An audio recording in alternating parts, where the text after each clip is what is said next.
జమ్మూ కాశ్మీర్లోని పహల్గామ్ ఉగ్రదాడిని నిరసిస్తూ హైదరాబాద్లో కొవ్వొత్తుల ర్యాలీ నిర్వహించారు. పీపుల్స్ ప్లాజా నుంచి ఇందిరాగాంధీ విగ్రహం వరకు ప్రదర్శన చేశారు. ఈ నిరసన కార్యక్రమంలో సీఎం రేవంత్ రెడ్డి, టీపీసీసీ అధ్యక్షుడు మహేష్ కుమార్ గౌడ్, కాంగ్రెస్ ఎమ్మెల్సీ విజయశాంతి, ఎంఐఎం అధినేత అసదుద్దీన్ ఓవైసీ, భారత్ సమ్మిట్కు వచ్చిన విదేశీ ప్రతినిధులు పాల్గొన్నారు. భారీ సంఖ్యలో హైదరాబాద్ వాసులు పాల్గొని పహల్గామ్ మృతులకు సంతాపం తెలిపారు.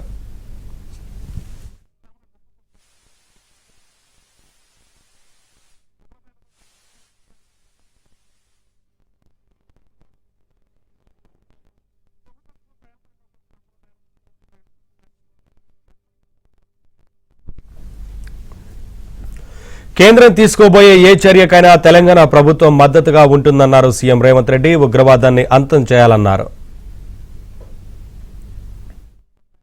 ఈ దేశం ప్రశాంతంగా అభివృద్ధి పదం వైపు నడుస్తున్న సందర్భంలో ఈ దేశంలోకి చొచ్చుకొచ్చి పాకిస్తాన్ తీవ్రవాదులు పర్యాటకుల మీద దాడి చేసి చంపడం దారుణమైన సంఘటన.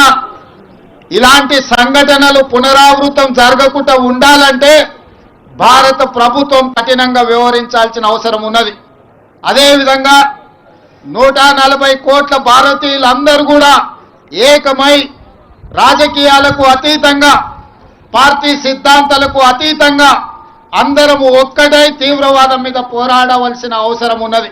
అందుకే ఈనాడు తెలంగాణ రాష్ట్ర ప్రభుత్వం అధికారికంగా ఈ కార్యక్రమాన్ని ఏర్పాటు చేసి అందరినీ ఆహ్వానించి భారత ప్రభుత్వానికి అండగా నిలబడి భారత ప్రభుత్వం చేపట్టే ప్రతి చర్యకు మద్దతుగా నిలబడాలి అని చెప్పి ఈరోజు వేలాది మంది నక్లెస్ రోడ్లోకి వచ్చి భారత ప్రభుత్వానికి మద్దతుగా నిలబడ్డందుకు నేను అందరిని అభినందిస్తున్నా. ఈ దేశ ప్రధానమంత్రి నరేంద్ర మోడీ గారికి విజ్ఞప్తి చేస్తున్నా. ఇది చాలా భావోద్వేగమైన సందర్భం.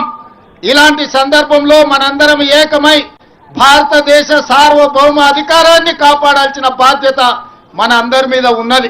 మనందరం ఏకమై తీవ్రవాదాన్ని అంతమొందించి ప్రపంచానికి ఆదర్శంగా నిలబడాల్సిన సందర్భం ఈనాడు ప్రజలందరూ మన వైపు చూస్తున్నారు.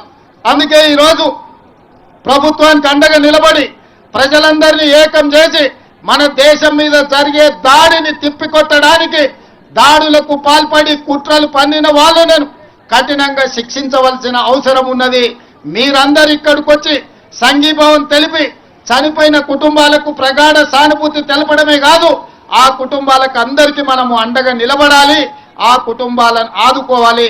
తెలంగాణ రాష్ట్ర ప్రభుత్వం తరఫున చనిపోయిన కుటుంబాలకు ప్రగాఢ సానుభూతి తెలియజేస్తూ ఆ కుటుంబాలకు అండగా నిలబడతాము. మన అందరం కూడా ఆ కుటుంబాలకు ఒక మనోధైర్యాన్ని ఇవ్వాలి. చనిపోయిన వాళ్లకు, ఇందులో అమరులైన వాళ్ళ ఆత్మశాంతి చేకూరాలని భగవంతుడి దగ్గర వాళ్ళైతే మంచిగా చల్లగా చూడాలని వాళ్ళ కుటుంబాలను ఈరోజు ఈ కార్యక్రమాన్ని ఏర్పాటు చేయడం జరిగింది.